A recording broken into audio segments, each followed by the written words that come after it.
Amb l'objectiu de generar un espai per donar veu a allò que els mitjans es neguen a transmetre, neix al marge, la ràdio de Vanta Black. Representant els carrers i promovent les escenes locals, amb la voluntat de ser un punt d'accés a la cultura musical underground, posem el punt de mira en aquells sons que es rebel·len contra l'establert, dissolen aquests marges i els transformen en noves finestres obertes al món.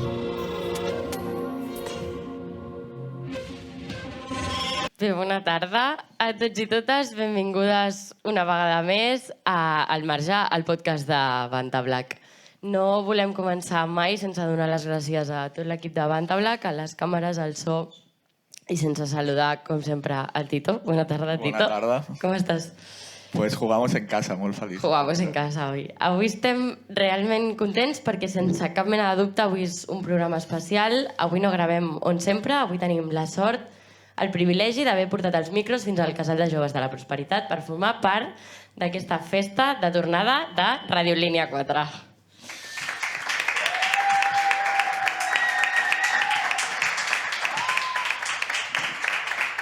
Aleshores, durant aquest programa d'avui tindrà dues parts. Parlarem d'història i dels principis del col·lectiu de Ràdio Línia 4, la Ràdio Lliure de la Prosperitat, i més endavant presentarem a la nostra convidada, la convidada que porta el marge. Sense més miraments, sin demora, comencem i volem demanar un fort aplaudiment pels nostres dos primers convidats. Dels primers fundadors i membres de Ràdio Línia 4, el Gonzalo i el Jesús. Endavant, sisplau.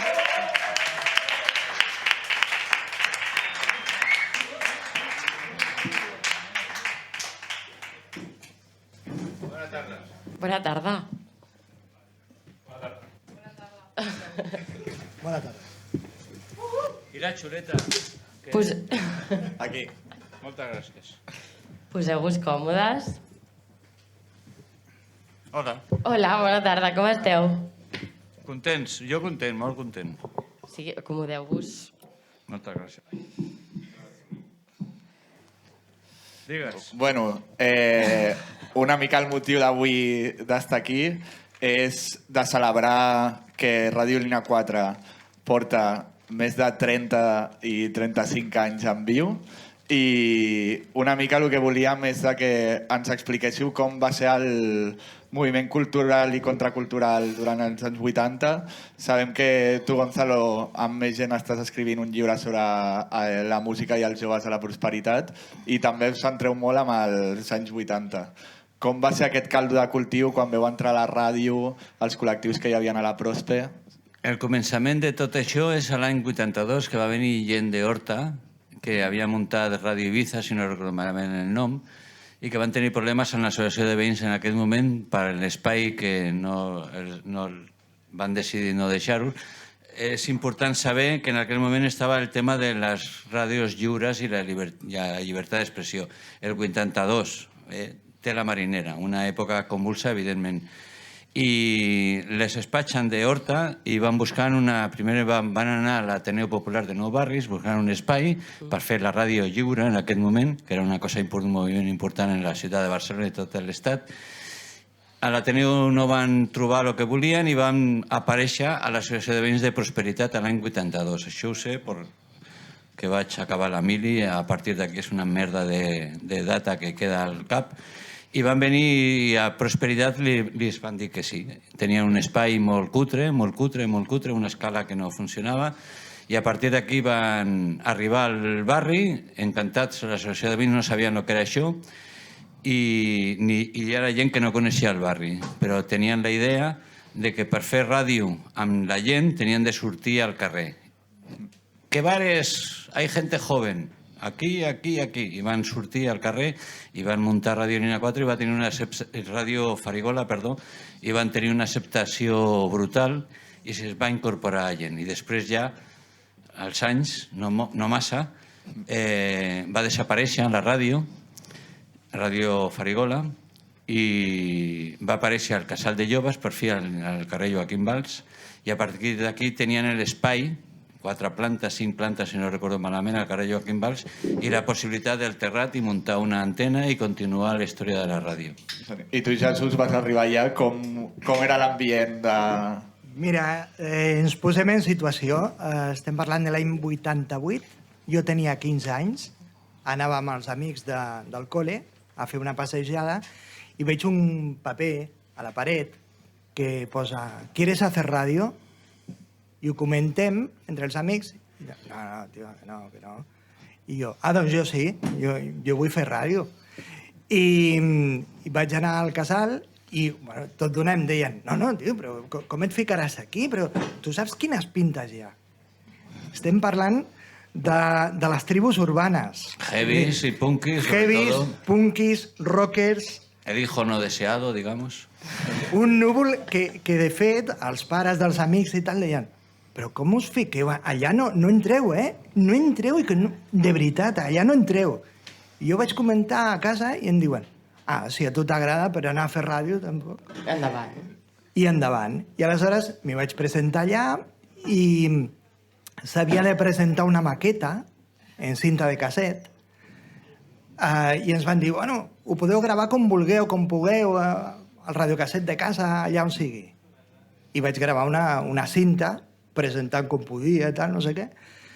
I en aquell moment aquí teníem, sobretot, programes com Arús con leche, que eren programes matinals d'Alfons Farús, que eren imitacions, ja començaven les imitacions, estem parlant de fa moltíssims anys.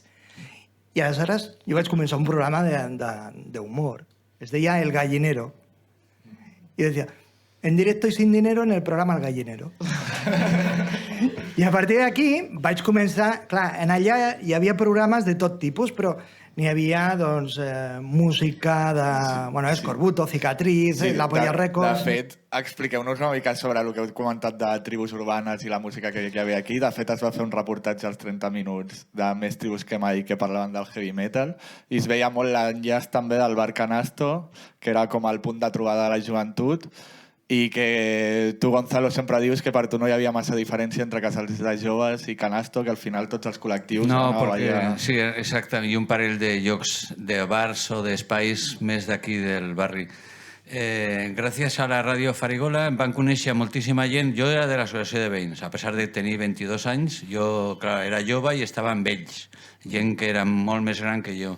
I a partir d'aquí la meva joventut és important perquè gràcies a la ràdio vaig entrar en contacte a gent del meu barri també que no es dedicaven a la política, per dir-ho d'alguna manera, a les coses del barri, perquè era política, digueu...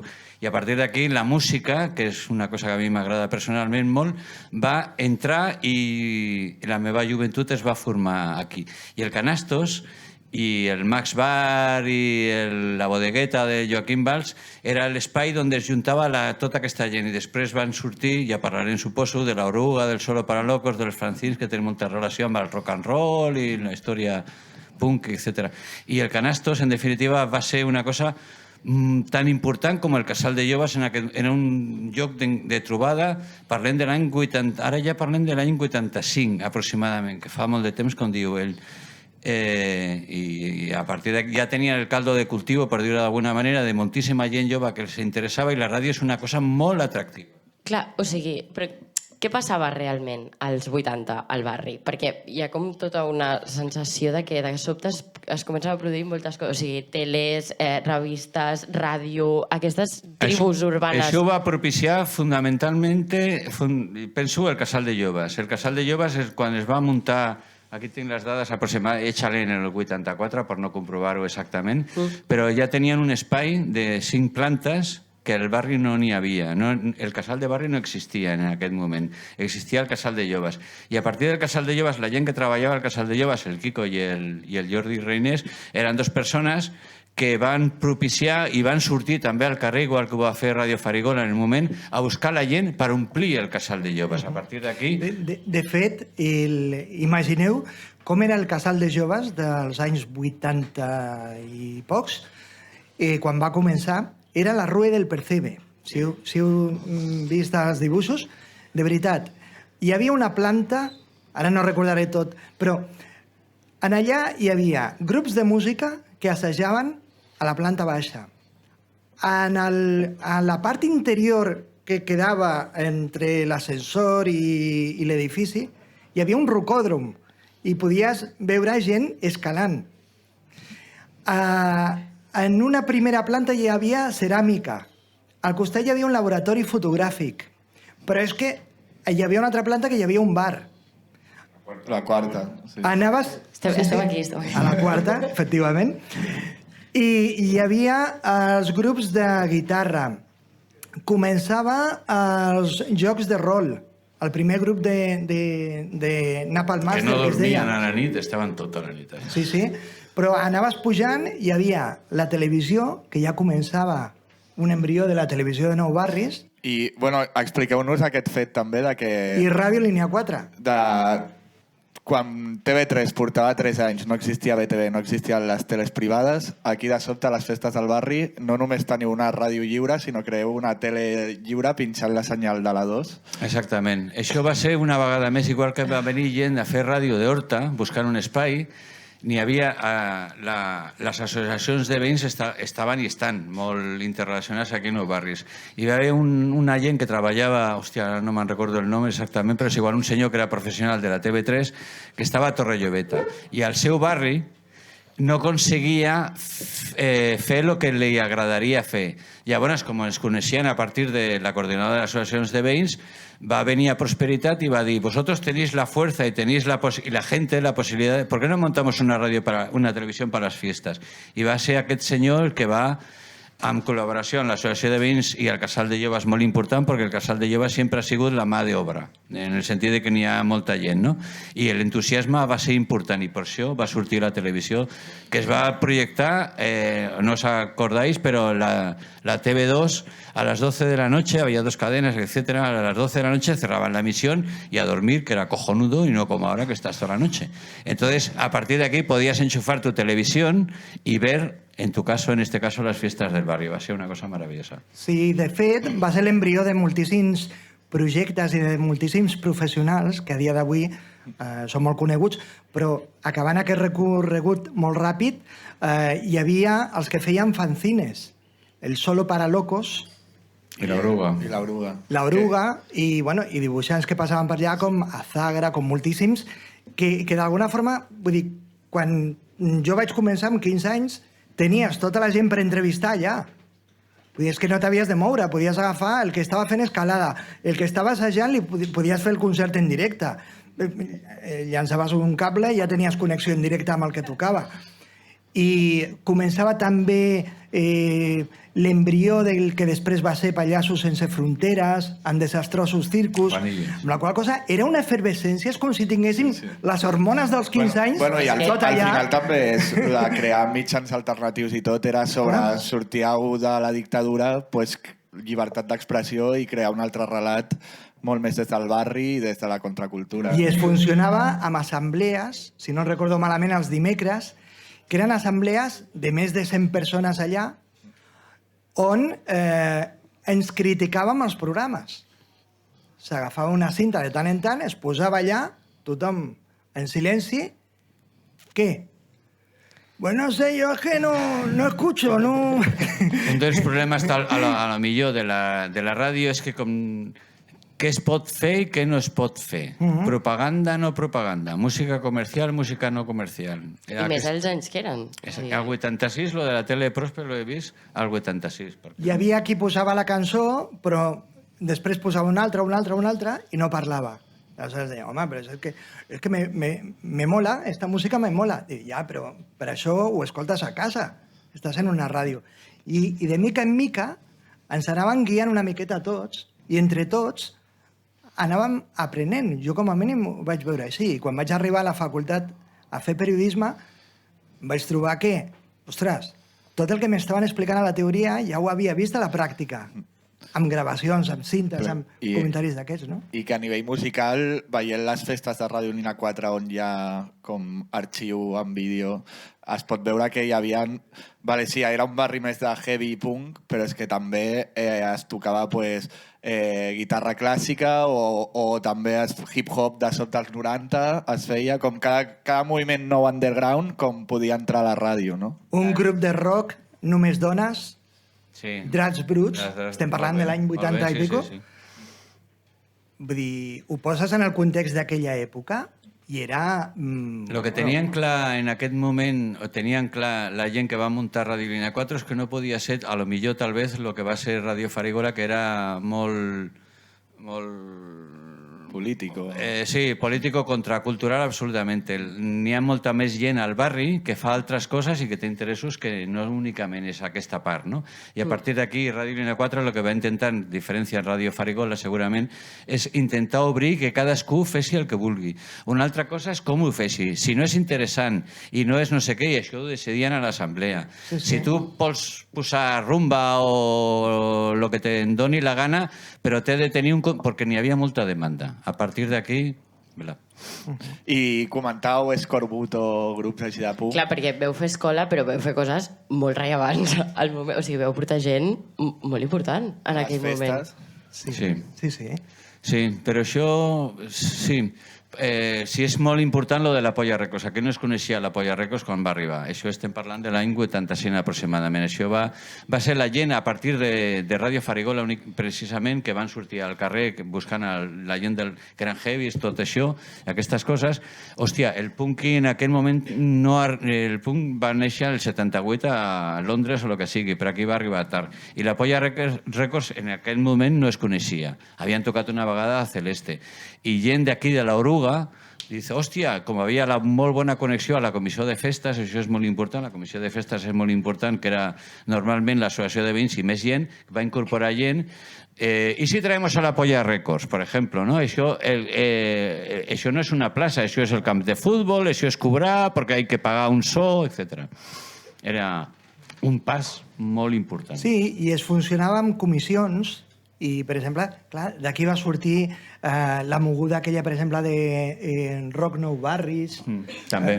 Que era per promoure gent amb moltes inquietuds i que no teníem accés, doncs potser, en el meu cas, a mitjans de comunicació de primeríssima línia. No. Aquí era el concepte, som un barri però tenim força, moltíssima força, el casal de joves era molt important, hi havia un grapat de gent, l'associació de veïns eren 10 o 15 o 20, però el casal de joves era un punyau de gent que tu programaves amb ells, això és molt important, en unes assemblees al casal de joves a Joaquim Valls, molt importants, com organitzem, de què cobrem, què no cobrem, el so... portem gent, lo important és l'organització i la implicació de moltíssima gent per fer aquestes coses. Sí, no es fan aquestes coses. De fet, nosaltres, jo recordo que pagàvem, encara guardo algun tíquet, el comprovant, i pagàvem en aquella època 100 pessetes, estaríem parlant pràcticament d'un euro per hora de programa que fessis.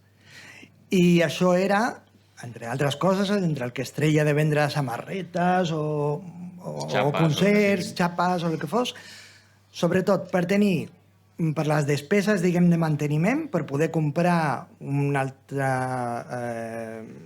no sé, un altre equip, el que fos, i per si s'espatllava o hi havia algun problema amb l'emissor o històries d'aquestes. Quan arribava la Cultura va de festa, allà era el moment de sortir a omplir el parc de la Guinaueta i poder fer allà, oferir el que fèiem.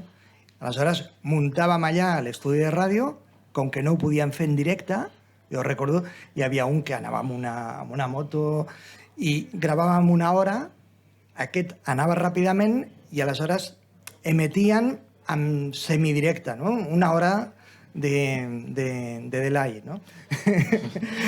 I per nosaltres era... En definitiva, n'hi havia un grapat de gent jove en aquest moment que tenia la possibilitat d'una infraestructura molt important i diners, en definitiva, per fer aquello. Arribaven la gent, los que treballaven al casal de joves, deien, ¿qué queréis hacer?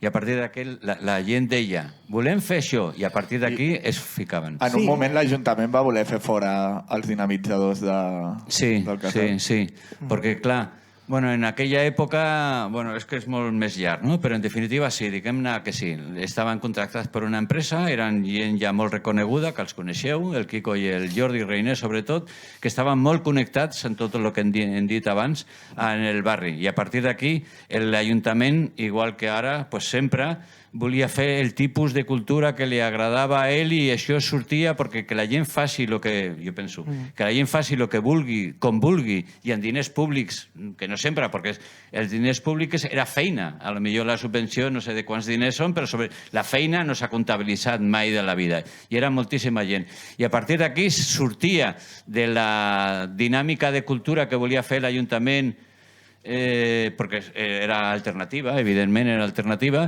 i aquesta gent afavoria que la gent del barri fessi el que vulgui, i això no l'agrada, i a partir d'aquí no els van acomiadar. Hi va haver un moment que era imparable, vull dir, no, havien de conviure amb tota aquesta història, no es podia amagar sota l'estora, no?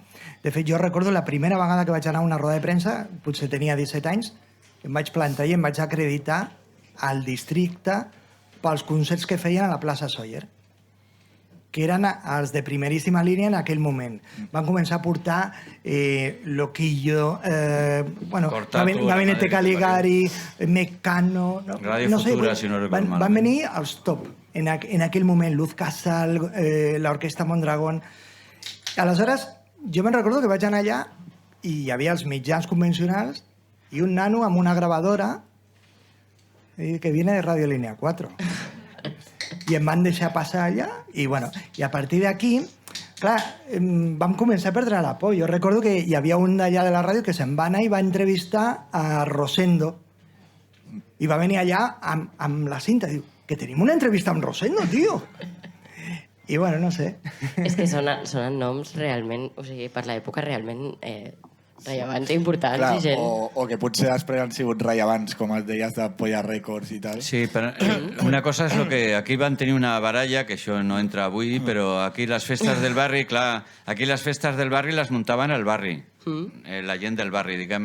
I el districte es va inventar les festes del districte, que són les que coneixien. I a partir d'aquí, si nosaltres teníem 500.000 pessetes, ells tenien 30 milions de pessetes i podien portar els que... Estem parlant de concerts. Ronaldo, si no recordo malament, el caché en aquell moment eren 5 milions de pessetes. Ja. Estaríem parlant... Nosaltres sempre hem dit que era per competir. Sí, perquè a més era en el moment top. Vull dir, venien Los Inhumanos. Sí. I quan veu aconseguir... Clar, aquí veu portar a la Polla Records i Escorbuto, però com cap concert va sortir bé, com tots van durar 20 minuts. Mala sort, perquè el de la Polla Records, que va ser el primer, als 20 minuts exactes, 6 cançons, li van llançar una pedra a un bon amic del barri, suposo, i se va acabar. I el d'Escorbuto, als 20 minuts de començar, va començar a ploure al camp de la Muntanyesa i mala sort. Bueno, coses que passen. I hem fet una mica d'història, però com ho veieu ara? Què penseu ara dels col·lectius, del barri, de la ràdio, de que hagi pogut tornar després d'un munt de complicacions que han tingut? Mireu, aquest és un barri que no atura. Vull dir, no ha aturat mai. Quan no hi havia casal, d'una forma o d'una altra. Es va dir provisionalment. La gent que vam reivindicar el nou casal, potser havíem d'haver reivindicat ja el centre de gent gran, perquè el ritme que van els projectes, no? Però a mi personalment em fa moltíssima il·lusió i us animo a seguir endavant amb les noves tecnologies ara mateix que ens posen a l'abast moltíssimes més eines, no? I a més la possibilitat d'arribar a moltíssima més gent i demostrar que efectivament la gent jove sí que fa coses, sí que pot fer coses i sí que pot transformar, i amb una visió molt crítica davant del que ens ofereixen els mitjans de comunicació convencionals, perquè, evidentment, no tot el que està passant és el que ens expliquen en 30 minuts. Hi ha moltíssimes coses, ara mateix, a qualsevol lloc del món, i aquí al costat de casa també. Vull dir, aquí hi ha un grup de gent que ens està escoltant i segurament molta gent no sap que això ho estem fent, no? Jo crec que és un moment bestial, no? Diuen que és el millor moment per fer periodisme, però el pitjor moment per viure del periodisme, econòmicament. Però els mitjans de comunicació ara mateix és que els tenim aquí, a la butxaca, vull dir, tenim un mòbil. No? Jo us he portat també una gravadora, que era el que fèiem servir, ¿vale? I una cinta de casset, que també és una de les gravacions, que mira, aquesta és de l'any, el 20 d'octubre de l'any 89. Voleu que la posem? A veure... Home, ja que ho tenim aquí, que tenim micros, tenim públic, tenim càmeres. No sé què sortirà, Però bueno. Y bien, continuamos en Radio Línea 4, justamente en el programa El Gallinero, cuando son las 4 de la tarde y 10 minutejos. Lógicamente una oreja menos en las islas cardíacas. Y te lo he dicho y te lo repito, este es el programa El Gallinero, un programa de Radio Línea 4. Que guai. Bueno, Xulíssim. això... Sent superbé! Moltes gràcies per haver vingut, de veritat. I res, que esperem... La Ràdio Línea 4 seguirà en el nou casal i esperem que duri 30 anys més. I los que hagan falta. Nosaltres, al final, hi ha molts que estem aquí perquè vosaltres ja hi vau ser quan hi havíeu de ser. Un aplaudiment, Un aplaudiment, sisplau.